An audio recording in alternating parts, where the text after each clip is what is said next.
विश्वकर्मा पूजा भारत में चाइना का विश्व विज्ञान हुआ। आज अमेरिका में यह रिसर्च हो गया है, नकली हार्ट बन गया है। अगर किसी को हार्ट की जरूरत है तो नकली हार्ट लग सकता है, नकली खून लग सकता है। और चीन में ऐसा व्यवस्था हो गया है कि हमको लगता है कि वहाँ तो शुरुआत अभी हुआ नहीं, लेकिन हो जाएगा। रिसर्च हो गया है कि कुछ दिन के बाद पेट्रोल पर नहीं बल्कि साइकिल चलेंगे, मोटरसाइकिल वो पानी पर। तो उसमें उन्होंने रिसर्च किया कि ऑक्सीजन में हाइड्रोजन और क्या नाम जी, हाइड्रोजन और हीलियम बनाने से मैंने दोनों कहा अगर हटा दिया ऑक्सीजन और हाइड्रोजन से जल बनता, हाँ ऑक्सीजन और हाइड्रोजन से जल बनता है। लेकिन उसको दोनों को अलग अलग कर दिया तो उसमें पावर हो गया, और पावर होने के बाद उसी से मोटरसाइकिल चलना शुरू हो गया। इस ढंग का रिसर्च हुआ, लेकिन 10-20 समय लगेगा उसमें। तो आज हमें विज्ञान के युग से चल रहे हैं, भगवान के युग में नहीं। भगवान के युग में पहले थे जहां पर रोटी नहीं थी खाने के लिए, दवा नहीं था, हॉस्पिटल नहीं, डॉक्टर नहीं। आप जानते हैं 3 साल पहले भी जब कोरोना का बीमारी हुआ था, जितना भी मंदिर मस्जिद था सब बंद हो गया। और वहां पर डॉक्टर ने रिसर्च किया और दवा का आविष्कार हुआ। इस देश का भगवान कौन है? वह है डॉक्टर है, वह वैज्ञानिक है, जिसने हवाई जहाज का आविष्कार किया, जिसने मोटरसाइकिल का आविष्कार किया, जिसने कार का आविष्कार किया, जिसने बम का आविष्कार किया। असली भगवान वही है। लेकिन हम लोग भगवान पत्थर की मूर्ति को मानते हैं।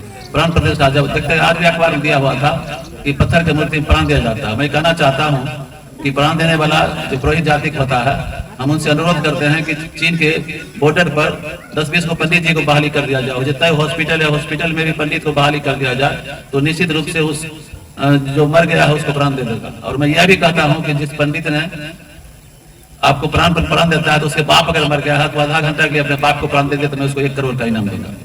इसलिए अंधविश्वास छोड़िए, विज्ञान पर चलिए। और आप लोगों को हम जगाने के लिए आए हैं, आप जगिए निश्चित रूप से। मेरा नाम हुआ भंते बुद्ध प्रकाश, और भंते का मतलब होता है जिसने अपने भय को दूर कर लिया हो। जो दूसरे को भय को दूर करता है उसको भंते कहते हैं, क्योंकि हम लोग गौतम बुद्ध के शिष्य हैं। तो इस चीज का भय, स्वर्ग नरक का भय, ये जो हम लोगों को प्राण प्रतिष्ठा देता है और देकर लोगों को बनाता है, उसका भय, बुतिया ब्याज का भय। भोज करने के लिए तमाम लोग हम लोगों को प्रेरित करते हैं, भोज करना पड़ेगा, इसके गुतिया ब्याज का भी भय होता है, स्वर्ग नरक का भय होता है, आपको अगला जन्म पिछला जन्म का भय। इसको पैदा करने वाला कौन है? इसको पैदा करने वाला पुरोहित ब्राह्मण है, जो समाज को ग्रहण शोषण हजारों वर्षों से करता है। इसलिए इससे सावधान होने की जरूरत है। जागिए जागिए जागिए जागिए। कबीर ने कहा था कि चींटी चले पहाड़ पर के 9 मन तेल लगाए, चींटी चले पहाड़ पर के 9 मन तेल लगाए, हाथी को कांख में दबाकर पीठ पर ऊँट लियो लटकाए। इसका मतलब समझिए, एक चींटी के ऊपर 1 बूंद तेल डाल देते हैं, वह चींटी हंस मर जाएगा। लेकिन इस देश में चींटी कौन है? ब्राह्मण है 3.5%। जो हाथी से बलवान जो ओबीसी एसटी है उसको जो है सो नहीं, आपको ओबीसी जैसे लोग जो 52% है, बिहार में गिनती हुआ तो वह 65% हो गया था। लेकिन इस हाथी जैसे इंसान को कांख में दबाकर चलता है, और ST/SC और आदिवासी को पीठ पर ऊंट की तरह लटका कर चलता है। ब्राह्मण है तो वह एक गांव का मुखिया नहीं हो सकता है, लेकिन आज देश का मालिक बना हुआ है। और मालिक बना हुआ इसलिए कि आप लोग सोए हुए हैं, उठिए। उनको है तो घर पे भोजन नहीं मिलेगा। अगर आपका जो कर्मकांड बंद कर देंगे तो उनको भोजन मिलना मुश्किल हो जाएगा। इसलिए उनको कुछ करना नहीं है, उनको मारना पीटना नहीं है, उनको कोई तरह का प्रताड़ित नहीं करना है। ऐसा हम लोग ऐसा माहौल बना देंगे कि पंडित को गाँव में आने की जरूरत नहीं रहेगा, और नहीं आएगा तो वह पेट पालने में उसको इतना परेशानी होगी कि उसको खेत में कमाना पड़ेगा। इसलिए आज हम जरूरत है, समाज में बदलाव का जरूरत है। और हम बाबा साहब अम्बेडकर ने कहा था कि गुलामों को गुलामी का एहसास करा दो कि गुलामी की जंजीर तोड़ देगा। तो आप एक गीत सुने होंगे कि झूठ बोले कौवा काटे काली कौवे से डरियो, मैं बैंके चली जाऊंगी तो देखते रही हो।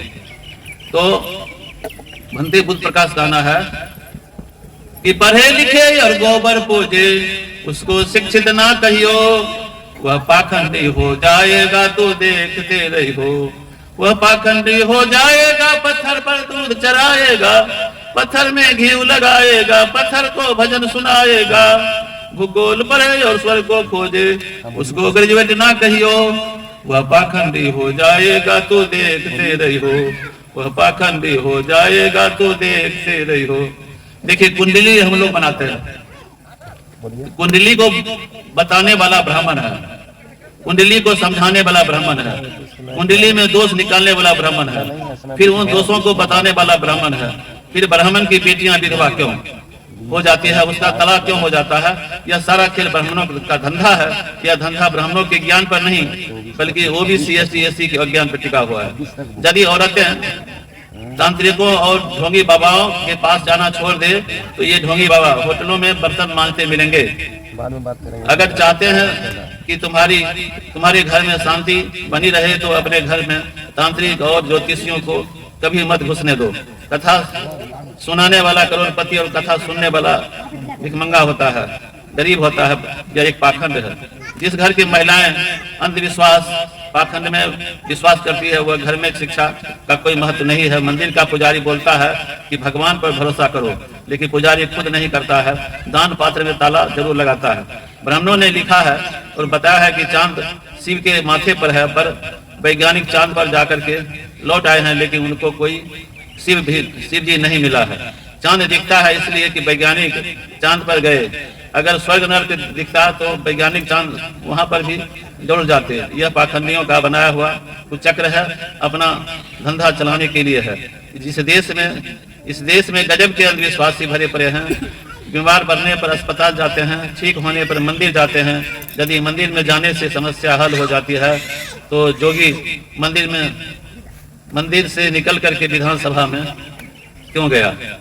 एक अमेरिकी पत्रकार ने एक भारतीय ब्राह्मण का इंटरव्यू लिया तो पत्रकार कहा कि संसार में ऐसा कहीं भी किसी का शोषण हुआ है, वहां शोषितों द्वारा एक क्रांति हुई है। आप भारत में पिछड़ों दलितों के साथ 5000 सालों से अत्याचार करते आ रहे हैं, जिनकी संख्या 85% है, फिर भी वे लोग शोषण के विरोध में क्यों नहीं लड़ते हैं।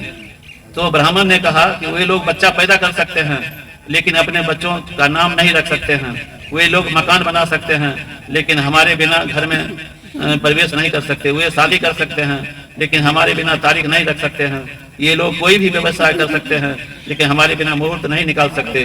जो भी अपनी जिंदगी में कोई फैसले स्वयं नहीं कर सकते, जिन लोगों को अच्छे और बुरे का ज्ञान नहीं हो, जिन लोगों को आज भी अपने माँ बाप से ज्यादा देवी देवता पर विश्वास हो, वो जो कुत्ते और बिल्ली सधवा और विधवा से अशुभ मानते हैं, मजबूरी को किस्मत मानते हैं, जो लोग रोग बीमारी को देवता का प्रकोप मानते हैं, वे लोग क्या क्रांति करेंगे। इसलिए आज हमें क्रांति की जरूरत है। क्रांति से ही हम जो है सो आगे बढ़ सकते हैं। आप बताइए, हमारे पास एक फूल है, इस फूल को हम एक फूल से 2 फूल करते हैं। फिर उसको बच्चे लोग चले आइए आपके घर,